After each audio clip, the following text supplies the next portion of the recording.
Hepinize selamlar. Bu elimde görmüş olduğunuz alet sudaki bazı değerleri ölçüyor. Bu dördü bir arada olan bir alet.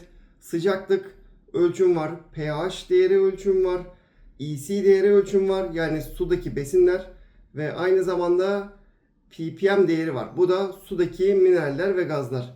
Şimdi bu aleti kullanmayı gösterirken aynı zamanda şunları da test edeceğiz. Elimde klima suyu, arıtma suyu ve çeşme suyu var. Bu sular saksılarda nasıl kullanılmalı, hangileri kullanılabilir?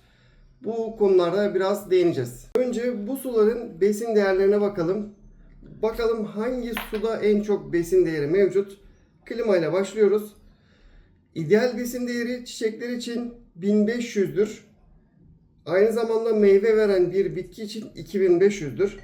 Şu anda klima suyunun besin değerine baktığımda yaklaşık olarak 100 çıkıyor. Buraya bakıyorum. Arıtma suyunun besin değerine bakıyorum. Değeri durdurayım. 74 çıktı. Ve çeşme suyunun besin değerine bakıyorum. Şu şekilde durdurdum. Çeşme suyunun besin değeri 536 çıktı. Özetle klima suyu ve arıtma suyu saf suya biraz daha yakın. Neredeyse besin değeri yok. Çeşme suyunda 500 birimlik besin değeri çıktığı için çeşme suyu bitkilerinizi çok daha iyi besleyecektir. Şimdi ppm değerlerine bakalım.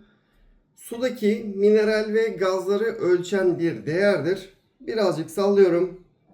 Hold tuşuna basıyorum. Klima suyu 53. Arıtma suyuna bakıyorum. Birazcık salladım. ppm değerini hızlı verdiği için hemen durdurabiliyoruz. Arıtma suyu 37. Ve şimdi çeşme suyuna bakıyoruz. Çeşme suyu dediğimiz İzmir çeşme suyudur. Evet, hold değerine bastım ve 270. Sudaki sertlik değeridir bu. Suda fazla mineral, fazla gaz var demektir. Bu gazlar yararlı olan gazlar da vardır, zararlı olan gazlar da vardır. Zaten arıtmanın arıttığı noktada tam olarak budur. Arıtma şu anda 37 çıktı. Fakat bütün filtreleri yepyeni değiştirdiğiniz zaman yaklaşık 4-5 gibi bir değer çıkıyor. Bu da inanılmaz saf su elde etmenize yarıyor. O yüzden ilave olarak mineral filtresi taktığınızda bu değer 20'lere kadar tekrardan yükselmiş oluyor. Şimdi pH değerlerimizi ölçeceğiz. pH değerleri biraz daha yavaş okunduğu için size bizzat sonuçları göstereceğim.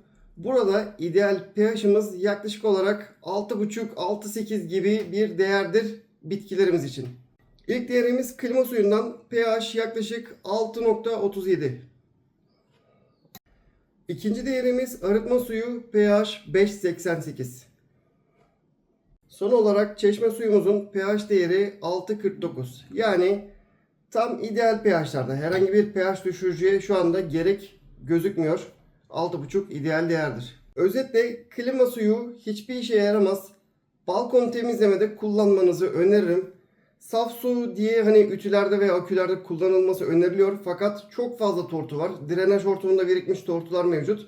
O yüzden ütü veya akülerinize kullanmayın.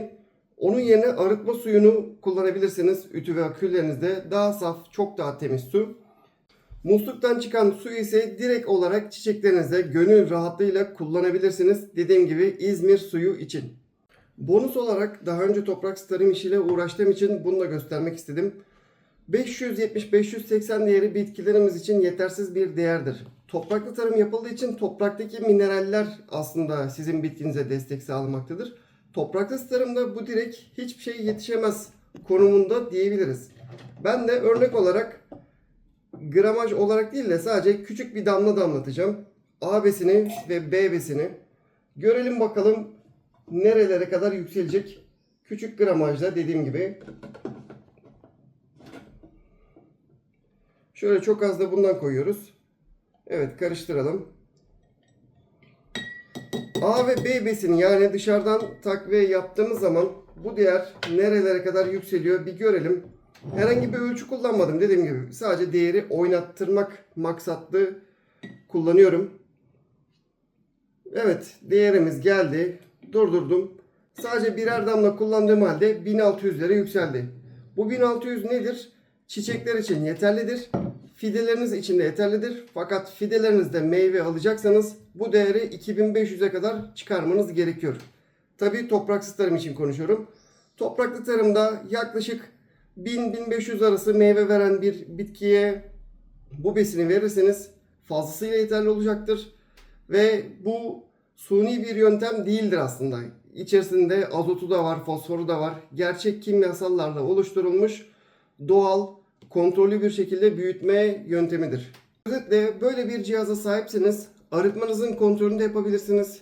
Bitkilerinize gerekli besin için doğru ayarlamaları da çok rahatlıkla yapabilirsiniz. Bu ürünün reklamını yapmıyorum fakat bir yıldır kullanıyorum, herhangi bir sıkıntı yaşamadım. İlgilenen olursa açıklamada linklerde bulabilirsiniz.